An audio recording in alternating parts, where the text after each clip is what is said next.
कंडियारो में आल Agra welfare association पारां मेहर के वापारी अगवान ऐं दुकानदार शेर मोहम्मद आगरो ते केस दाख़िल थियण ख़िलाफ़ एहतजाजी रैली कढी वई।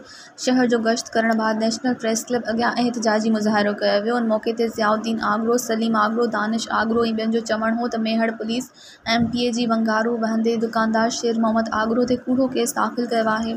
पुलिस जे अहिड़े अमल जी जेतिरी मज़म्मत कजे उहा घटि आहे। हिननि जो चवणु हो त मेहर में दुकानदार जी चोरी थी, जंहिं ख़िलाफ़ शेर मोहम्मद आगरो दुकानदारनि सां गॾु बदअमनी ख़िलाफ़ एहतजाज रिकॉर्ड करायो, जंहिंखां पोइ पुलिस शेर मोहम्मद आगरो समेत 20 खां वधीक दुकानदारनि ख़िलाफ़ केस दाख़िल कयो आहे। मेहर पुलिस शहर में अमन अमान कराइण नथी चाहे, जंहिं करे बदअमनी ख़िलाफ़ एहतजाज करण ते दुकानदारनि ते केस दाख़िल कयो आहे।